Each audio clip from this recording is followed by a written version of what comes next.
Hello everybody, my name is Starrapter. Welcome back for another episode of This Week in Star Wars Canon. Every week I talk about everything new in the Star Wars universe that ties back into the movies.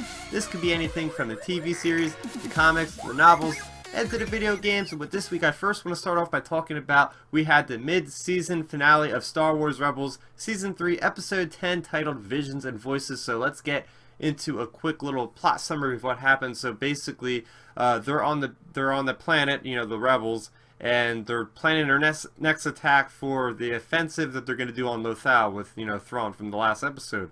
So Ezra's sitting there in the briefing, and he's starting to see visions of Maul, and Maul's not really there, and people are looking at him like Kanan and Hera like, are you okay? You know, Zeb's like, are you okay?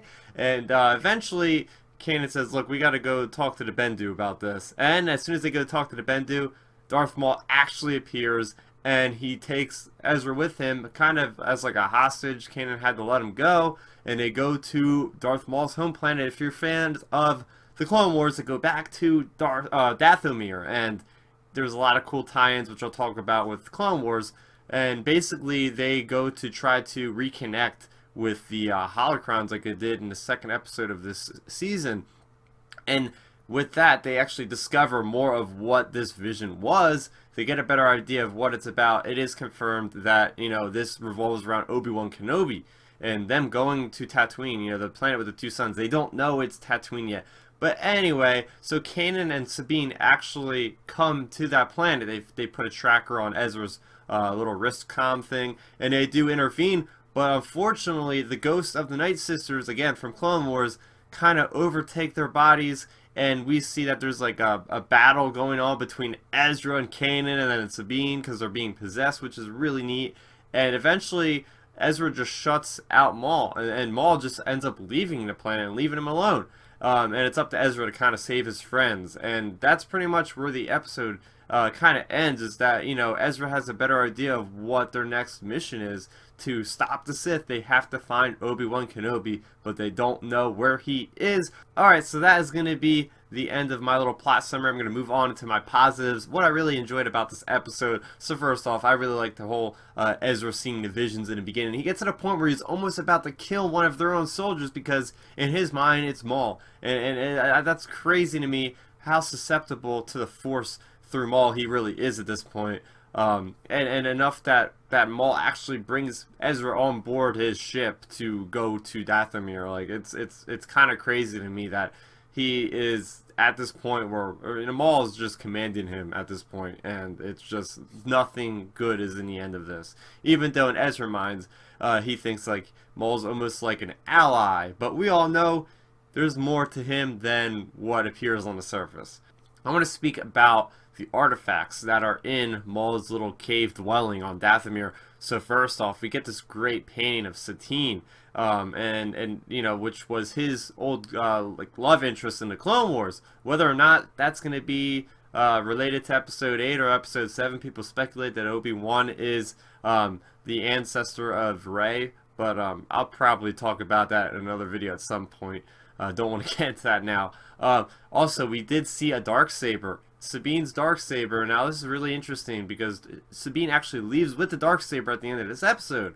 And we find out from Rebels Recon that actually is like a symbol of the power of the Mandalorians. So this could be the potential that Sabine could, you know, unite the clans of the Mandalorians behind her and end up actually like helping the rebels with this new force. That's what I speculate.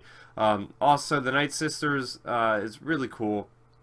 You know, I like that ritual that they were doing with the whole altar and Ezra and Maul kind of joining up, and the Night Sisters are all there in green. This is not an episode for the little kiddies out there, I'll tell you that much. This is a very dark episode. I personally enjoy it. I wish Rebels was like this every single week, but I know, you know, it's on a kids Disney XD. They can't really put this kind of content out every week. But anyway, moving on. I really did like going back to this about Ezra, you know, having to fight possessed Kanan and Sabine. To me, this kind of symbolized some kind of foreshadowing.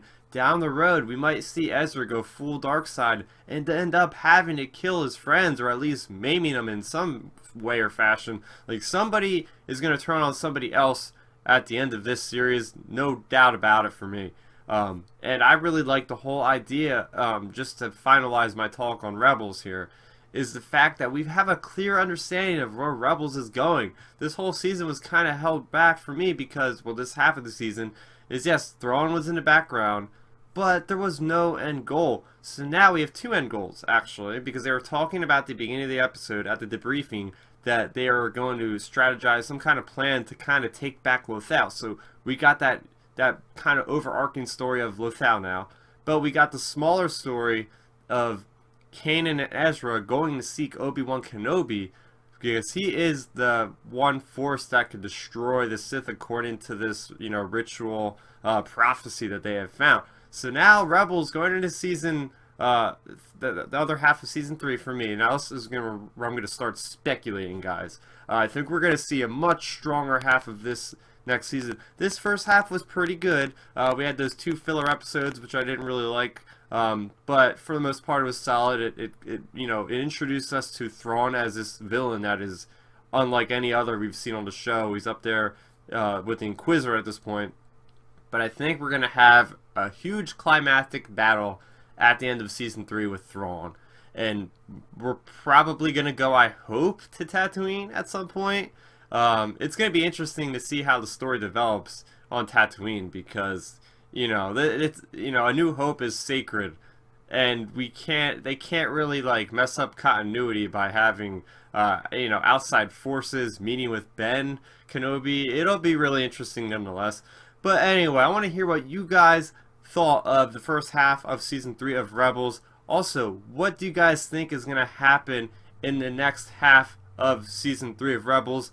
Like I mentioned, I think last week, we are getting a mid-season premiere double episode, something with Geonosis that's going to relate entirely to Rogue One. So I can't wait for that. Guys, let me know in the comments. And moving on to the other piece of canon we got this week, we got Poe Dameron number 9. So this continues the story arc of the Gathering Storm. So basically, to sum this all up, we have Poe Dameron along with C-3PO and BB-8 and his other Abinito friend, I forget his name already. They are basically going to find this droid that supposedly has information on Snoke's whereabouts. So they got to go track down this droid. And this planet is a bit rough. This is another one of those scum and villainy filled places in Star Wars where, you got to really watch your step, because there's people trying to rob you at every step. It doesn't seem like they have a very stable government, because people are getting thrown off of buildings for their own kind of justice system, I guess. But so you have that happening with Poe and the Resistance trying to track down the droid. On the other end of the spectrum, we also have Agent Terex as well on the same planet.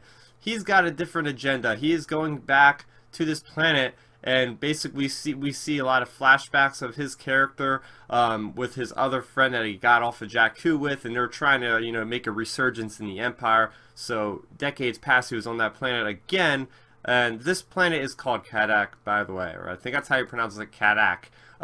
So yeah, they are basically there decades before with Terex, and he was basically trying to get a resurgence of the Empire going. Alright, so we got help from these criminal organization there to give him the manpower to go back to his previous posting in the Empire at this shipyard kind of place.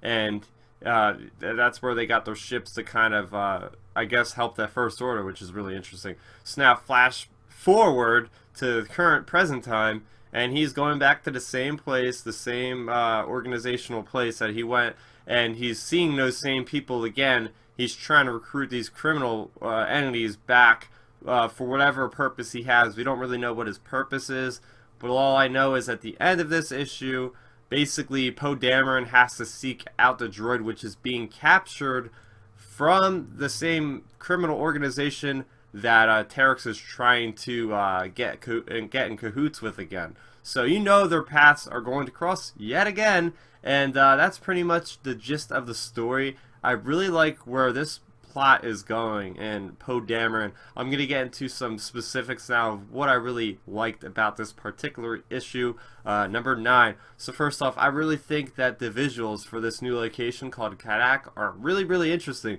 So it's basically like this big pillar crystal, and you got all these little surrounding like tiered housing kind of spiraling around different levels. So it's really cool visuals for sure. I also really enjoyed the relationship between C-3PO and Poe.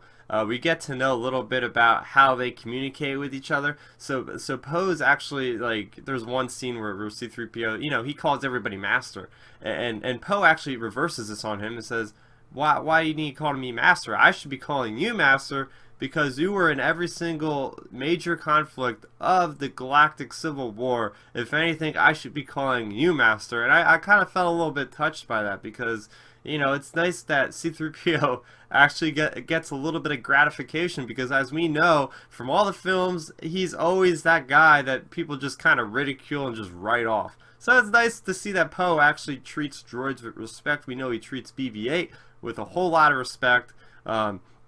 Moving on, I want to talk about Terex with his history on Kaddack, and I really like how they're really trying something new. Charles Soule is with this whole flashbacks with Terex. Now, last issue we've seen him on Jakku. Now, in this issue, like I was saying, he straight up is talking to these criminals, saying, "Hey, look, like I want to start up the First Order." Or not, he doesn't say he wants to start up the First Order, he just wants to start up the Empire again. And now, if you guys have read Bloodline, now this is really interesting because in that novel as well, Princess Leia discovers the plot of the beginnings of the First Order from a criminal organization funneling money. So it seems like a lot of these First Order people have started up kind of the same way that we see Terex is. He's getting help from these, like the black market and stuff, to try to get these ships and everything else. So I really liked Terex's story. That really revitalized for me this whole Poe Dameron comic series. I think this plot is going great. Another really interesting thing that I did not expect from this comic at all is we see like a huge connection to The Force Awakens in this comic, guys. So we see C-3PO, you know, he never really notices people around him. Sometimes he could be a bit careless when he's talking out loud, and he kind of spilled the beans on Han Solo owing a debt to the Guavian Death Gang. And on the other hand, you actually have the Conja Club in earshot with him, and then Conja Club goes over to the Guavian Death Gang and basically says, "Hey, look, let's team up to go get Han Solo." And that's how we know that they were both, you know, coordinating with each other in The Force Awakens, is because the Guavian Death Gang and the Conja Club members were both on Kaddack when C-3PO was talking about Han Solo. And I did like that little nod about, you know, C-3PO talking about Han Solo, like, "Oh, I wish Han was here because he'd be able to deal with all these ruffians pretty efficiently." I thought that was pretty interesting. And another really cool Rogue One tie-in, because they're doing that in every comic, is we had a TIE Striker. So yes, I can't wait to see that thing in Rogue One. And that's going to do it for Poe Dameron number 9. So what did you guys think? Are you guys reading Poe Dameron specifically? Have you started reading this new plotline? Let me know in the comment section below. And guys, I just want to let you know that if you're watching this on the day of release, Rogue One: A Star Wars Story is out in theaters starting tomorrow. I'll be there, first showing at 7 p.m. I cannot wait. I'm going to be doing a couple Rogue One things for my channel, you know, starting tomorrow and next week. So tomorrow I'm going to be doing like a Rogue One reaction, so me just speaking off of the cuff about everything I liked and maybe didn't like about Rogue One. I'm not going to score it or anything, because I feel like I have to watch the movie probably 2 or 3 times before I can really judge it well, because it's Star Wars, and I'm not going to ever grade anything fairly if it's Star Wars, because I'll be overhyped after watching the movie. So expect that tomorrow, and then maybe next week I'll do a spoiler-free review, and then I'll do a spoiler discussion sometime as well next week. So that's something you guys can look forward to. Are you guys going to see Rogue One tomorrow? Let me know in the comment section below. I'm Starrapter. Thanks for watching, guys, and may the Force be with you always. So, did you like the video? Then make sure you rate it a thumbs up, and if you did that, go over there, hit that Starrapter head to subscribe to my channel. Doing so will keep you up to speed on all of my latest content, speaking of which you can see a couple of my recent uploads down below. I'm also on social media, so what are you waiting for? Let's start nerding out.